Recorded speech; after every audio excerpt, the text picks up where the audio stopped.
محمد نہیں رکھنا قریب قریب، یہ بے وفائی بھی کریں گے، غداری بھی کریں گے، حتیٰ کہ جنگ تبوک کے موقع پر تمہیں قتل کرنے کا منصوبہ بھی بنائیں گے، مگر جدا نہ کرنا۔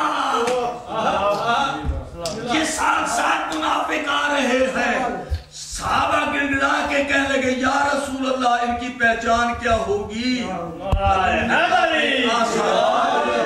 آسان فارمولہ بتاتا ہوں، حب علی آیت الایمان و بغض علی آیت النفاق۔ علی کی محبت دیکھو تو شکریہ ادا کر وہ مومن، علی کا بغض دیکھو تو یہ بغض نفاق کی دلیل ہے۔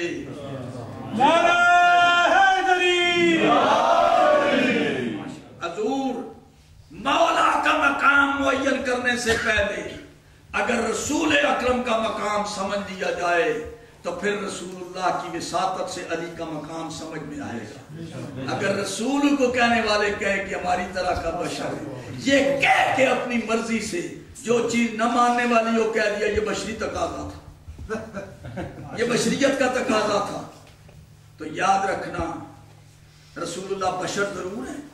کبھی ابھی کوئی پتہ نہیں، میں جو اپنے پروگرام لے کے آیا تھا وہ دل کے اندر دل میں رہ گیا۔ میں کہنا ہوں کہ شیعہ پیرو کو کہتے ہیں، فالوور کو کہتے ہیں، دین ہے اصل سنت رسول، حضور کا اسوہ،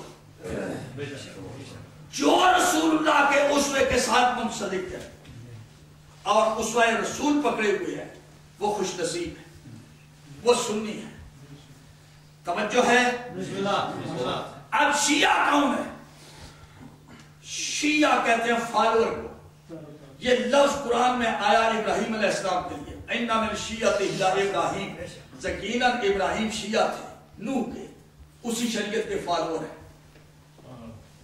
جس وقت موسیٰ علیہ السلام شہر میں داخل ہوئے، دو آدمیوں کو لڑتے ہوئے دیکھا، وَجَدَ رَجُلَيْنِ يَقْتَتِلَانِ هَذَا مِنْ شِيَّتِهِ وَهَذَا مِنْ عَدُوِّهِ۔ موسیٰ نے دیکھا کہ دو آدمی لڑ رہے ہیں، اللہ نے کہا یہ موسیٰ کا شیعہ ہے، یہ موسیٰ کا دشمن ہے۔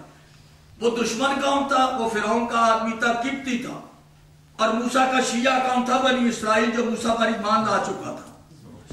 تو لفظ دونوں کے لیے، یہ لفظ شیعہ پہلی آیت نمبر 4 سورہ قصص میں آ چکا ہے کہ فرعون نے لوگوں کو گروہوں میں بانٹ دیا تھا، تو ایک ترجمہ ہے شیعہ کا گروہ، سمجھ آ گئی۔ لیکن ہر گروہ منحوس نہیں، جو صحیح انبیاء کا پیرو ہے، جیسے کہ جناب ابراہیم اور جناب موسیٰ کا شیعہ جو ان کا فالوور ہے، تو ایسا شیعہ ہونا کوئی بری بات نہیں۔ رسول اکرم نے کہا حضرت علی کی نسبت سے، جلال الدین سیوطی نے تفسیر در منصور میں لکھا، اور یہ نور الابصار میں علامہ شبلنجی نے لکھا۔ علامہ شبلنجی لکھ رہے ہیں، یہ حدیث جو پیش کر رہا ہوں، یا علی انت وشیعتک فی الجنہ، یا علی انت وشیعتک هم الفائزون، شیعتک هم الفائزون یوم القیامہ۔ یہی حدیث سوائے کے مورکب ہے، یا علی یاتی انت وشیعتک یوم القیامت راضیین مرضیین، اے علی تو اور تیرے شیعہ قیامت کے دن آئیں گے، راضی ہوں گے، مرضی ہوں گے، اللہ ان سے راضی ہوں گے، اللہ سے راضی ہوں گے۔ یہ شیعہ کون ہے؟ یہ سنیں، شیعہ میں نے فالوور، علی کے فالوور، دین سارا سنت رسول۔ یوں سمجھئے کہ جن لوگوں نے سنت رسول اہل بیت کے توسل سے لی، اہل بیت کے ذریعے لی، علی کے ذریعے سنت لینے والے شیعہ کہلاتے ہیں۔ وہ پہلے سنی ہے، بعد میں وہ شیعہ ہے۔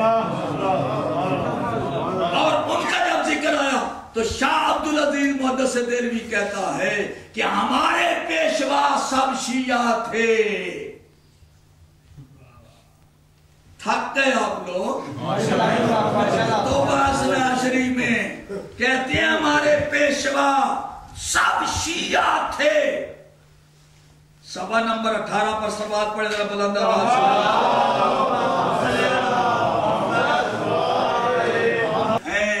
ہم سب شیعہ تھے، ہم سب شیعہ تھے۔ بسم اللہ بسم اللہ۔ یہ صفحہ نمبر 18 میرے پاس ہے، لاہور کی چھپی ہوئی کتاب ہے، فارسی زبان کے اندر ہے اصلی، کہ ہمارے پیشوا سب شیعہ تھے اور علی کے اوامر و نواہی پہ عمل کرتے تھے، علی علیہ السلام کو امام حق مانتے تھے، خلیفہ حق مانتے تھے، اور علی کے جلو میں ہو کر ان کے مخالفوں سے جنگ کرتے تھے۔ اور میرے محترم سامعین، اب بتائیے کہ یہ علی علیہ السلام کے ساتھ جنگ کس نے کی؟ جتنے بھی اہل سنت کے پیشوا ہیں وہ سب علی کے ساتھ ہیں۔ کہتے ہیں 37 ہجری میں شیعہ کھل کر سامنے آئے، ہمارے پیشوا سب شیعہ تھے، سب شیعہ تھے۔ تو یہ جنگ کس سے کر رہے تھے؟ یہ حقیقت ہے، مفروضہ نہیں۔ جنگ ہوئی یا نہیں؟ ایک نہیں، 3 جنگیں۔ توجہ ہے آپ کی؟ چلیے، ام المومنین سے جنگ ان کی غلطی کی وجہ سے نہیں، لیکن کچھ اور لوگ تھے جس میں مروان کا کردار نمایاں ہے۔ یہ یاد رکھنا، کوئی عبداللہ بن سبا نہیں تھا، یہ سارے صحابی تھے۔ مروان اس جنگ کا پیش رو تھا، اور یہ کوئی ایسی بات نہیں۔ ام المومنین نے پچھتائی اور انہوں نے کہا کہ غلطی ہو گئی۔ ساری علی علیہ السلام نے ان کو عزت آبرو کے ساتھ حوض میں اپنے وطن واپس کیا اور کہا اے زوجہ رسول، تیری پھر بھی ہم تعظیم کرتے ہیں۔ یہ لوگ اکسا کے تجھے لے آئے میرے مقابلے میں، ساری زندگی پچھتاتی رہی، اور انہوں نے کہا کہ علی کے خلاف خروج کرنے والا کافر ہے۔ یہ تاریخ یعنی ابن اسیر کی تاریخ کامل کے اندر آپ پڑھیں ام المومنین کا پچھتاوا، اور جنابی المدت میں شیخ سلیمان قندوزی نے تفصیل کے ساتھ لکھا ہے۔ انہوں نے اللہ سے معافی مانگی کہ یا اللہ مجھے معاف کر دینا، علی کے خلاف میں نے خروج کیا ہے، یہ چند آدمی مجھے برگلا کے لے گئے تھے۔ میرے محترم سامعین، اس کو ہم ٹھپ دیتے ہیں۔ آئیے اب دوسرے نمبر پر صفین کے میدان میں دیانتداری سے بتانا اب یہ کس سے جنگ ہو رہی ہے؟ خلیفہ راشد علی ابن ابی طالب سے وہ جنگ کر رہا ہے جس نے علی کی خلافت کو مانا ہی نہیں، اور 70,000 مسلمان اس جنگ میں مرا ہے۔ شاہ صاحب یہ لے کہ ہمارے پیشوا سب جناب جتنے تھے وہ علی کے ساتھ تھے، علی کے جلو میں تھے۔ جب علی کے ساتھ ہیں تو پھر جن سے لڑا جا رہا تھا یہ کون تھے؟ خدا کے لیے اہل سنت سے پوچھنا چاہتا ہوں، دیانتداری سے آپ بتائیں، علی خلیفہ راشد سے لڑنے والا اور خلیفت کو نہ ماننے والا 70,000 مسلمانوں کا خون کس کے سر پر ہے؟ اگر آپ کہیں دونوں حق ہیں تو پھر سبحان اللہ، پھر اسلام کو پھر چھٹی۔ دونوں حق کس طرح سے ہو سکتے ہیں؟ حضور کہتے ہیں القرآن و ما علی و علی و ما القرآن، الحق و ما علی و علی و ما الحق۔ یہ علی کھلے دربار میں کھڑے ہو کے کہہ رہے ہیں، سوچی سمجھی پلاننگ کے تحت جنگ ہو رہی ہے۔ ایک گورنر کہتا ہے میں نہیں مانتا تم کو خلیفہ، علی خط میں خط لکھتے ہیں، وفد بھیجتے ہیں، وہ خالی لفافہ بھیج کے کہتا ہے کہ میں نے اتنے بندے تیرے لیے تیار کر رکھے ہیں۔ تو میرے بھائیوں، یہاں سے اسلام کو داغ لگا۔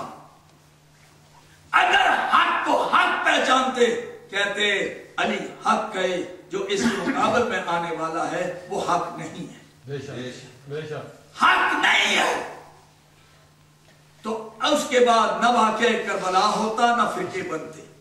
یہ فرقے بنے ہیں اس وجہ سے، اور پہلا فرقہ بنا جنہوں نے جنگ ہو رہی تھی، شیعہ سب علی کے ساتھ ہیں، شیعہ نے، اور معاویہ کے ماننے والے بھی شیعہ ہی تھے، وہ شیعہ نے معاویہ کہلاتے تھے۔ اہل سنت نام کا کوئی فرقہ نہیں تھا، سامعین، اہل سنت نام کا کوئی فرقہ نہیں، یا علی کے ماننے والے ہیں یا معاویہ کے ماننے والے ہیں، دونوں گروہوں میں جنگ ہوتی ہے۔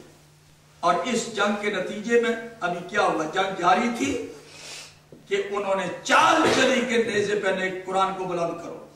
ہم قرآن کا واسطہ دیتے ہیں، قرآن کے نام پر بند کرو، قرآن فیصلہ، قرآن فیصلہ، قرآن فیصلہ. یہ صحیح بات ہے. جب قرآن بلند ہوا، حضرت علی علیہ السلام کے لشکریوں نے دیکھا قرآن بلند، ہتھیار پھینک دی. نہیں، یا علی وہ دعوت قرآن دیتے ہیں کہ قرآن پر فیصلہ ہوگا، کتاب بند کرو. انہوں نے قرآن کھول